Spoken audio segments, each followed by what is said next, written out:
Pour nous, c'est quelque chose de normal.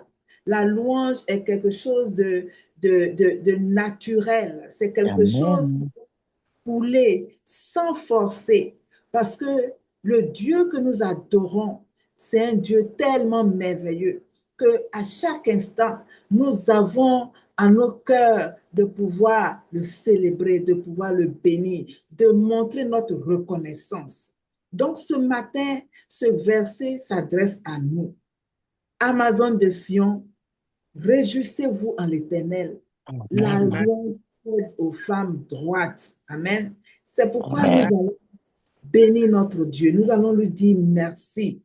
Nous allons vraiment élever son nom. Nous allons apprécier son amour, apprécier sa présence dans nos vies. Nous allons apprécier le fait que nous sommes ses enfants. Et en plus, il a fait de nous ses servantes. Alléluia. Nous allons élever et nous allons bénir ce Dieu merveilleux. Bénissons le Seigneur pour sa présence, sa fille. Bénissons le Seigneur. Nous te bénissons. Oh Dieu, nous voulons nous réjouir en ta présence. Rendons la grâce ce matin. Accepte, Seigneur, c'est une grâce pour nous d'être à tes pieds. C'est une grâce pour nous, éternel Dieu, de prononcer ton nom. Voilà pourquoi encore nous quelque part là-bas, où les gens prononcent le nom des rivières. Les gens sont assis en bas des arbres, en bas des animaux, en bas des bois, en bas des canaries, en train de prononcer le nom de ces canaries. Mais pour nous, c'est une grâce de prononcer le nom de Jésus. C'est une grâce d'être au pied du Seigneur. C'est une grâce d'être, oh Dieu, ce matin, nous voulons à la bonne place. Oh Jésus, honorer ton que nom, ton nom soit béni. Que ton nom soit béni. Toi et l'honneur, Toi qui nous glorifies le premier. Que ton nom soit béni. Que ton nom soit béni. Que ton nom soit célébré. Que ton nom soit exalté. Merci Jésus. Merci Saint-Esprit. Merci Saint-Esprit. À toi la gloire. À toi la gloire. Merci. Nom de Jésus. Merci, Père éternel. Gloire à toi. Encore élevons la voix et nous allons appeler le règne du Seigneur en ce moment, sur cette plateforme. Que ce moment soit rempli de l'onction de Dieu.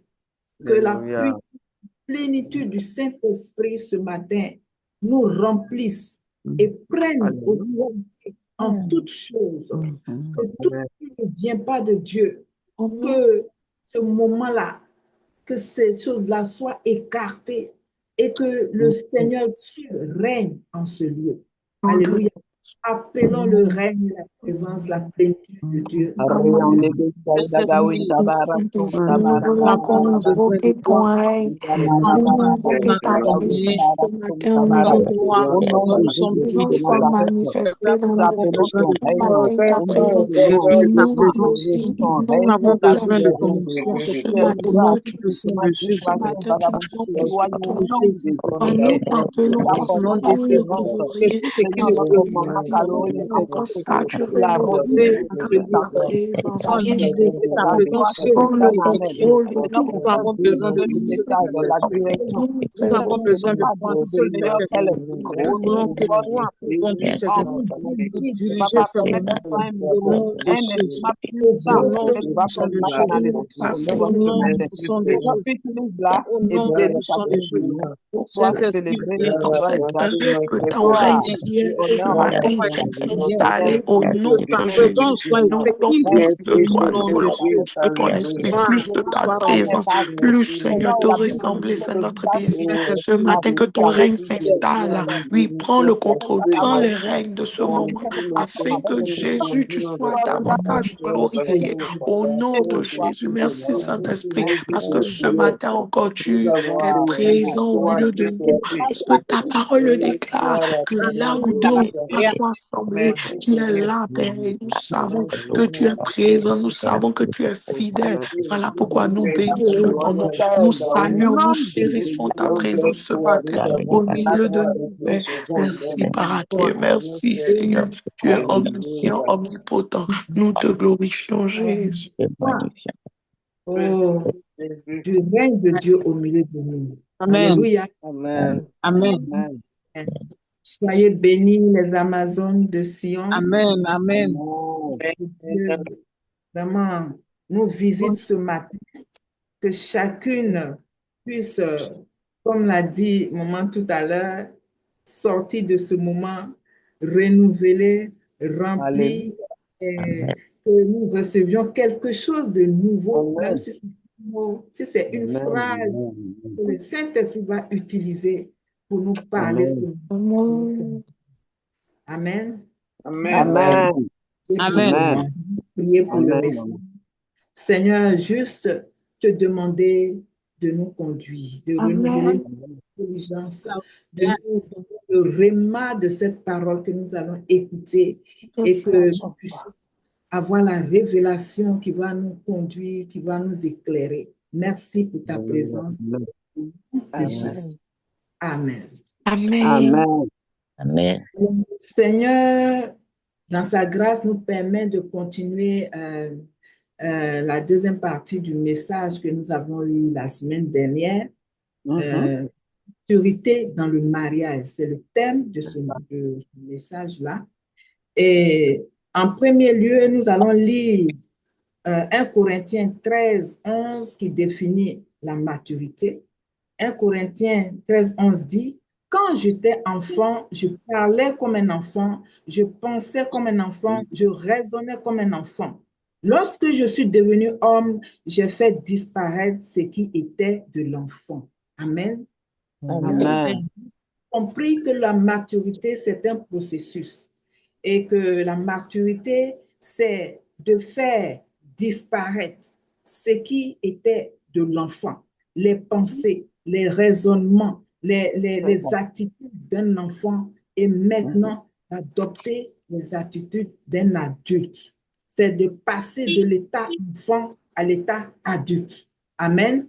De l'état de l'enfant bébé spirituel à quelqu'un de spirituellement mûr, accompli à toute bonne œuvre. Amen. Donc, c'est ça la maturité. C'est chaque jour que cette maturité se construit. Et nous avons vu la dernière fois que elle est importante. Dieu attend de nous que nous soyons matures. Et surtout dans le mariage, c'est essentiel. Amen. Et nous avons vu quoi la dernière fois? Nous avons vu que la maturité passe par un amour véritable, l'amour de Dieu, aimer comme Dieu nous aime, l'amour agapé. La deuxième chose, c'est que la maturité se voit dans la maîtrise de soi, dans notre comportement, notre façon de nous maîtriser devant les situations. Et la troisième chose, nous avons vu que la maturité passe par le pardon. Amen. Amen. Amen. Nous avons vu la dernière. Alors aujourd'hui, nous allons continuer par la grâce de Dieu et nous allons voir le quatrième point qui est la maturité, c'est le respect mutuel. Amen. Amen. Le mariage n'est pas un lieu de domination, mais un lieu de respect et d'honneur. C'est-à-dire, dans le mariage, on vient dans le mariage pour s'aimer, pour se respecter et pour s'honorer. Le mari aime la femme respecte son mari. Les deux se soutiennent. C'est le respect qui entretient l'amour. Amen. Le respect du mariage mûr est une attitude profonde.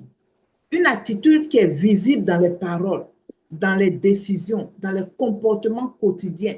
Ne pas dire seulement je respecte mon mari, je respecte ma femme, mais que cela soit visible dans tes paroles, dans les décisions que tu prends, dans ton comportement de tous les jours. Alors, comment le respect peut-il se manifester concrètement? D'abord, dans la manière de parler. Le respect, c'est de choisir ses mots pour élever l'autre, pas pour le rabaisser. Et dans la manière d'écouter, Écouter avec attention. Cela montre que la personne elle compte pour toi, elle est précieuse pour toi. C'est-à-dire, il faut prendre le temps d'écouter. Pas que quand quelqu'un, ton conjoint te parle, tu lui coupes la parole, ou bien tu ne t'intéresses pas à ce qu'il dit. Ça, c'est un manque de respect. Amen. Amen. Le respect se manifeste dans la Amen. gestion des conflits. Voilà. C'est-à-dire que le respect protège la dignité, même si tu es en colère. Il y a des choses qu'il ne faut pas faire, il y a des choses qu'il ne faut pas dire à ton conjoint. Même si tu es énervé jusqu'à... Il y a des limites parce que tu dois protéger la dignité de ton conjoint. Amen. Si tu es trop en colère, il faut sortir, quitter devant la personne pour ne même pas parler. Je pense que ça aussi, c'est bon. Amen. Et décision à prendre, le respect, c'est de considérer la vie de ton conjoint comme précieux. Même si la personne a tous les arguments, même si la personne sait ce qu'elle veut, mais il faut considérer aussi ce que l'autre pense. Il faut respecter ce que l'autre pense. Il faut analyser ce que l'autre pense. Ce n'est pas toujours toi qui as le monopole de la vérité. Ce n'est pas toujours toi qui as la bonne décision. C'est ensemble. Quand vous pensez ensemble, vous priez, que vous sortez les bonnes décisions. Amen. Amen. Amen. Et dans le quotidien, le respect, c'est de comprendre que l'autre n'est pas une propriété. C'est-à-dire, c'est vrai, vous êtes mariés, mais l'autre personne qui est devant toi, là, ce n'est pas ta propriété privée. Elle ne t'appartient pas. Elle a aussi ses émotions. Elle a ses besoins. Et elle a même son rythme dans la vie. On parle de maturité, mais elle suit un rythme. C'est de l'encourager, c'est de la comprendre, c'est de l'aider. Amen. Mais forcément, ce que toi tu penses, c'est ce qu'elle doit faire. Et au moment précis où elle doit le faire, si elle ne rit pas à tel moment, ça veut dire que ça ne va pas. Même si elle a des problèmes, il faut qu'elle rie parce que toi tu veux qu'elle rie. Non. Il faut suivre, il faut être à l'écoute. C'est ça aussi le respect. Et souvent même, il y a des personnes, même dans le couple, qui ont besoin de fois d'être seules, de prendre un petit temps pour se retrouver. Il faut lui accorder cela. Amen. Il faut lui accorder cela à ses émotions. Amen. Le respect, en gros, le respect, c'est honorer l'image de son partenaire partout. Le respect est un élément fondamental dans le foyer. Amen. Amen. Cinquième point, nous allons parler de sagesse. La maturité construite avec sagesse. Oh, ça, c'est vraiment important. Vous allez noter Proverbe 24, verset 3 au verset 4, Proverbe 4, verset 7 et Jacques 3, 17. Amen. Mais je vais lire Proverbe 24, verset 3 à 4, qui dit, c'est par la sagesse qu'une maison s'élève et par l'intelligence qu'elle s'affermit. C'est par la science que les chambres se remplissent de tous les biens précieux. Amen. La sagesse est très importante dans le foyer parce qu'un mariage ne se subit pas, mais un mariage se construit. C'est-à-dire, quand tu viens dans le mariage, là, c'est pas que tout est déjà arrêté, tout est déjà ficelé. Non. C'est maintenant, quand vous venez dans le mariage, que vous construisez votre mariage. Amen. Vous construisez votre mariage par la prière, Amen. par la sagesse. Une vérité très importante à savoir et à garder, c'est que tout ce que tu ne construis pas dans la vie, là, tout ce que Dieu te confie, que tu ne construis pas, que tu n'entretiens pas, se détruit. Tu finis par t'échapper. Tu finis de perdre cette chose-là parce que tu ne construis pas la chose, parce que tu n'entretiens pas la chose. Tu vas finir par perdre cette chose-là. Amen. Donc, c'est important de savoir que je viens maintenant pour construire mon mariage, pour que ce mariage-là même soit mûr, que ce mariage soit béni. La différence entre la sagesse et l'intelligence est essentielle. surtout dans la vie de tous les jours, mais dans le mariage, en particulier dans le mariage. Nous allons voir la différence entre l'intelligence et le mariage. L'intelligence, c'est la capacité de comprendre, d'apprendre et de réfléchir. C'est la capacité d'avoir des diplômes, des connaissances. C'est-à-dire que l'intelligence, ça se passe dans la tête. Tu as la facilité de connaître les choses, d'apprendre les choses. Mais la sagesse va plus loin. La sagesse, c'est la capacité d'utiliser l'intelligence que tu as là de manière juste et bénéfique pour ta vie. Donc, la sagesse inclut le discernement, la maîtrise de soi et le bon jugement. Alors, dans un mariage, une personne qui est intelligente peut gagner un débat. C'est-à-dire qu'il y a un débat qui est là, on commence à discuter. Une personne intelligente, elle va gagner, elle va parler, elle va dire les mots, les arguments, elle va parler, elle peut gagner. Mais une personne qui est sage, c'est quand ne même pas commencer même le débat. Amen. Pour préserver la sagesse se dit, c'est même pas la peine de faire un débat là, parce que ça va perturber ta maison. Amen. Vraiment, en tant que femme, nous devons demander à Dieu de nous donner sa sagesse. Comme il a fait. Salomon a demandé la sagesse. Il avait l'intelligence parce qu'il a grandi, c'était le fils d'un roi. Il a grandi dans la haute sphère. Il y avait les gens qui les enseignaient, l'éducation, il a reçu. Mais il avait la richesse. Mais au-dessus de tout ça, il a demandé la sagesse. C'est parce que la sagesse est divine. La sagesse apporte un plus à notre vie. Donc, nous devons demander la sagesse. L'intelligence est une lampe. Pour illustrer un peu ce que je suis en train de dire. L'intelligence, là, c'est une lampe. Mais la sagesse, c'est savoir où marcher avec cette lampe-là. C'est-à-dire que, mais quand tu as la sagesse, tu sais comment tu vas marcher avec cette lampe-là. On prend l'exemple des 10 vierges dans Matthieu 25, 1 à 13. Elles avaient toutes des lampes parce qu'elles allaient attendre l'époux avec un objectif bien précis. Mais il y a ceux dont les lampes étaient éteintes. Pourquoi? Parce qu'elles n'avaient pas assez d'huile dans leurs lampes. Amen. Elles n'avaient pas réservé même de l'huile. Et elles étaient obligées d'aller chercher de l'huile. Quand elles sont revenues, l'époux était arrivé. Elles avaient toutes des lampes. Mais il y a une catégorie que la Bible a indiquée comme sage. Elles avaient de l'huile. Elles savaient à quel moment il fallait éteindre ou bien allumer pour tenir jusqu'à aussi longtemps. Mais les folles, comme la Bible dit, elles n'ont pas géré leur lampe. Et finalement, elles ont perdu. Amen. Donc, nous avons vraiment besoin de sagesse. La Bible dit que la femme sage bâtit sa maison. Alléluia.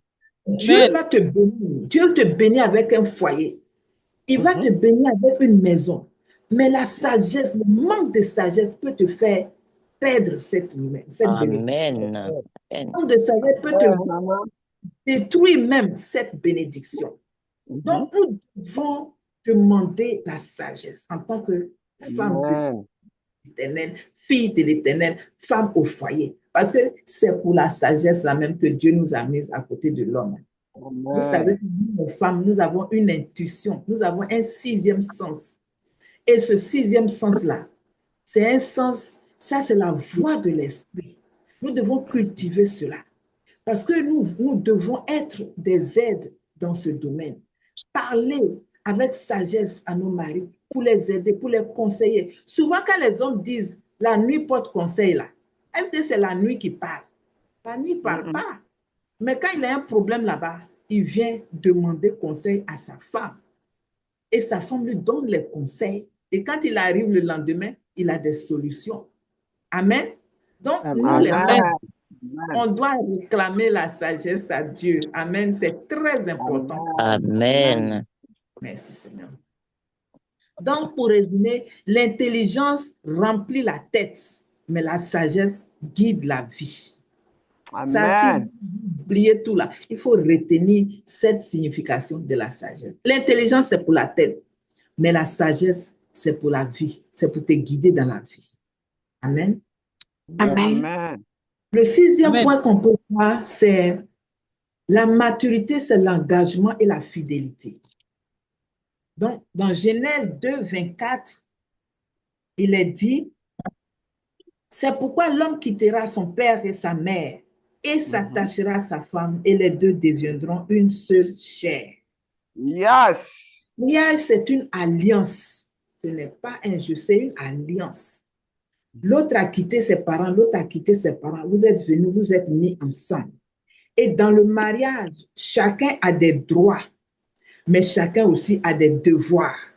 Amen. C'est vrai. Et devant Amen. le maire, devant le pasteur. Amen. Vérité. Nous nous marions, je te serai fidèle dans les bons, dans les mauvais jours, je te serai fidèle jusqu'à la fin. Nous nous marions pour le meilleur et pour le pire. Amen. Donc, quand le Amen. est là, c'est bon. Hein? On est heureux, vraiment, l'amour est là et tout. Mais quand le difficile aussi arrive, j'évite le pire, je dis seulement le difficile. Nous devons garder ce même engagement et cette même fidélité. Amen. Nous devons nous supporter, nous devons nous soutenir, nous devons nous aimer même dans les épreuves.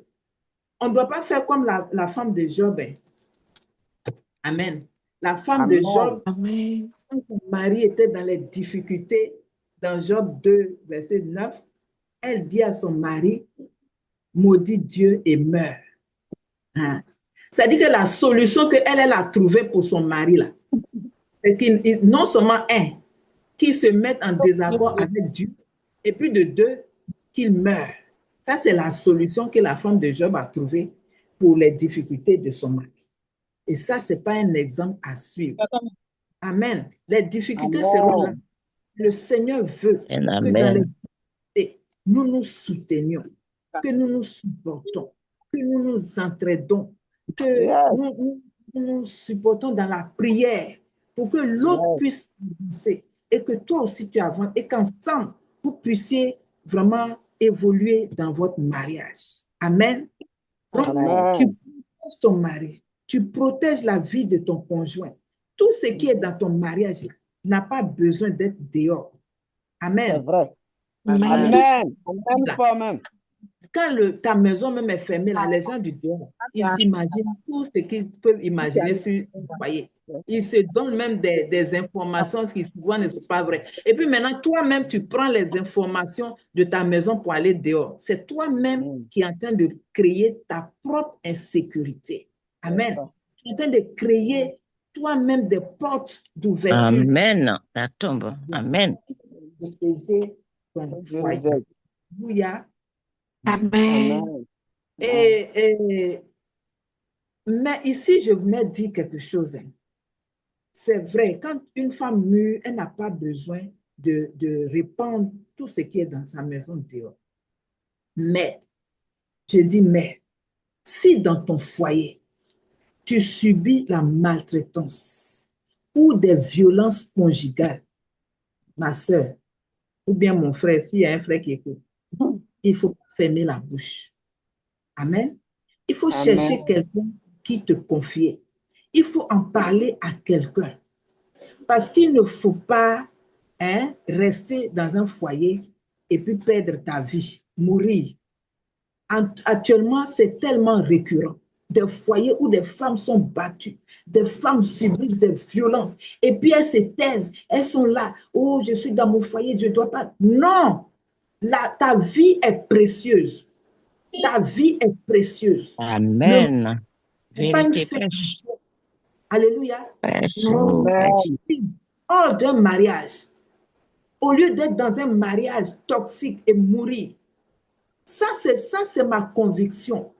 Une femme, même si c'est un mariage chrétien, actuellement on dit des mariages dits chrétiens, dans ces foyers-là, les femmes souffrent. Les femmes souffrent. Elles ne parlent pas.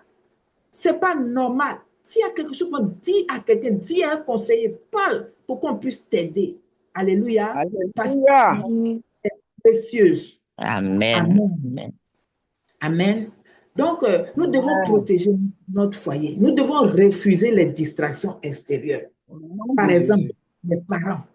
Ne pas, c'est-à-dire, il ne faut pas que nos problèmes de famille, là, grande famille, parents, là, ça prenne toute la place dans notre foyer. Tout le temps, c'est toi, tes parents, on a réglé les problèmes. Ou bien l'autre côté, on a réglé. Non, mais à quel moment vous allez vivre votre vie de foyer? Hein? Donc, le problème des parents, là, ça n'a qu'à rester dehors. Vous réglez ça dehors, et puis vous rentrez dans votre maison, vous construisez votre mariage. Les amis, voilà un problème aussi. Le programme de ton foyer, de ton mariage passe avant le programme des amis. Amen. Amen. Amen. C'est maintenant ton programme avec ta femme, tes enfants, de ta maison là. C'est ça qui est la priorité pour toi. Ce n'est pas tes amis. Sinon, il fallait rester célibataire. Fallait rester célibataire. Comme ça, tu as tes amis. C'est Mais ça quand la vérité. c'est ton mari, c'est ta femme, c'est une priorité pour toi. Alléluia. Amen. Et aussi, c'est les comparaisons avec d'autres foyers. Voilà, les femmes qui aiment comparer, hein? Ou bien les hommes. Voilà le foyer de X là. Voilà là-bas là. En tout cas, son mari, il est bien. Il s'occupe bien d'elle. Hein? Voilà, il lui a payé une voiture. Voilà, il lui a donné une maison. Voilà, il lui donne 10 000 francs chaque jour pour la popote. Toi, tu es là, tu ne fais rien. Tu es là seulement pour fatiguer les gens. Mais si tu vois, si tu voulais marier X, si tu vois, mais si tu as marié Y, il faut t'adapter à Y. Amen. Amen. Amen. Il ne faut pas comparer. On ne connaît pas les réalités de chaque couple. C'est vrai même. Comparer. C'est vrai qu'il y a des modèles qu'on peut prendre. On peut prendre des modèles pour construire, mais pas pour comparer. C'est très mauvais. C'est dangereux. Ça frustre l'autre. Alléluia. Donc, Vérité, amen. Nous devons être fidèles dans nos engagements. Nous devons vraiment que Dieu nous aide à être fidèles, à être engagés, à respecter nos engagements et aussi à accomplir nos devoirs. Amen. Et sur ce point, j'aimerais terminer avec un témoignage. Un jour, il y a un homme, il était avec sa femme. Et sa femme là, elle est bien, hein, elle fait les choses, mais elle a un côté là, c'est-à-dire qu'elle est tellement paresseuse. Elle est paresseuse, elle ne fait pas les choses vite, elle est lente. Et tout. Donc son mari a tellement parlé sur ça que il est fatigué. Il dit non, ça, il en a marre, il ne peut plus supporter une femme paresseuse comme ça. Là. Il va aller la déposer chez ses parents. Donc il a pris, il partait avec elle. Et sur la route, il rencontre un monsieur qui était assis, il était assis. Il est en train de donner à manger à une femme. Il lui demande, il le salue, mais comment ça va? C'est ta femme? Il dit oui, mais c'est quoi? Elle est malade? Il dit non, elle n'est pas malade. Mais ma femme, là, elle est tellement paresseuse que même pour prendre la nourriture pour mettre dans sa bouche, là, elle peut même pas. Donc, c'est moi de la nourrir pour ne pas qu'elle meure. Amen. Quand le monsieur a vu ça, il dit aïe. Donc, pour moi, là même, c'est mieux. Moi, là, elle peut prendre la nourriture pour mettre dans sa bouche. Amen. Donc, je vais amener ma femme, je vais supporter. Un jour, peut-être elle va changer par la grâce de Dieu. Amen. C'est pour dire quoi? C'est pour dire que dans notre mariage, la maturité s'exprime vraiment, comme on l'a vu la dernière fois, par un amour sincère, par la maîtrise de soi, par le pardon, et comme on vient de le dire, par le respect, la sagesse et l'engagement. Que le Seigneur nous bénisse et qu'il nous aide à Maman, toi, béni, béni. Double onction, béni, maman. Merci beaucoup. Double onction sur toi là-bas. Nous allons prier. Nous allons prier. Nous allons demander au Seigneur les points que nous avons vus aujourd'hui. Voilà. Nous avons prié pour ces points-là. Le respect, la sagesse, l'engagement dans nos devoirs, accomplir nos devoirs et aussi respecter nos engagements, être fidèles dans ce que nous faisons et prier que Dieu nous aide. Parce que ce n'est pas le mariage qui est mûr, mais c'est nous qui faisons le mariage qui devons être mûrs pour que le mariage soit mieux. Amen. Que Dieu nous aide à avancer dans cette maturité-là pour la gloire de son nom, parce que nos mariages doivent glorifier le Seigneur là où nous sommes. Élevons la voix et prions le Seigneur. Nous bénissons ton nom, notre Dieu, notre Père. Nous te rendons toute la pour cette gloire. parole de ce matin, papa. Merci, Seigneur, nous te rendons grâce. Merci, papa. Merci, aide-nous à être fidèles à la parole à vos foyers, à nos maisons, papa. À voir vraiment la maturité. Oh, Seigneur, notre Dieu, nous te remercions. Merci pour tout. Merci.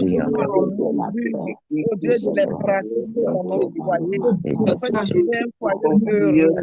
Un foyer où il y a la paix, un foyer où il y a la joie de vivre, papa. Donne-nous cette maturité, papa. Seigneur notre Dieu. Merci, Seigneur. Un mariage accompli, papa. Merci. Merci. Seigneur mon Dieu, nous mettons tout en scène. Soyons en difficulté, la sagesse, la sagesse, dans ce foyer, papa. La paix, au Seigneur,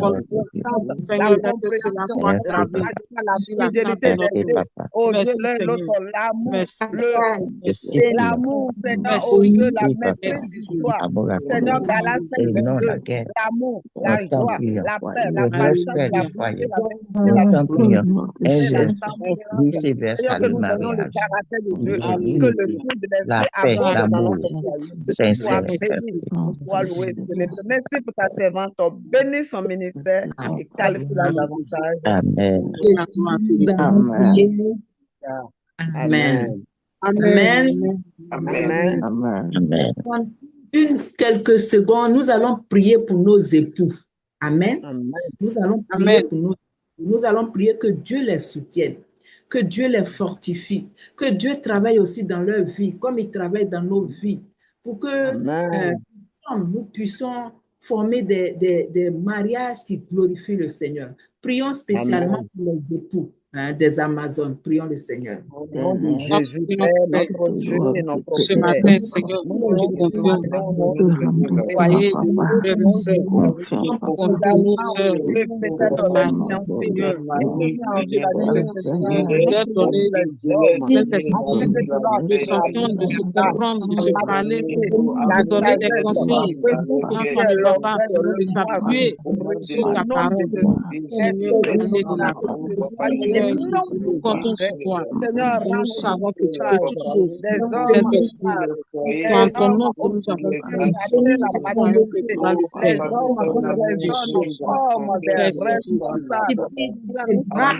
Merci, Saint-Esprit. Louange à toi.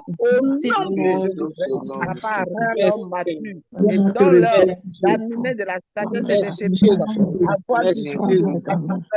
être des hommes faits, être des hommes mûrs, être des hommes, Seigneur, au Dieu, qui a amené la proportion de la sagesse,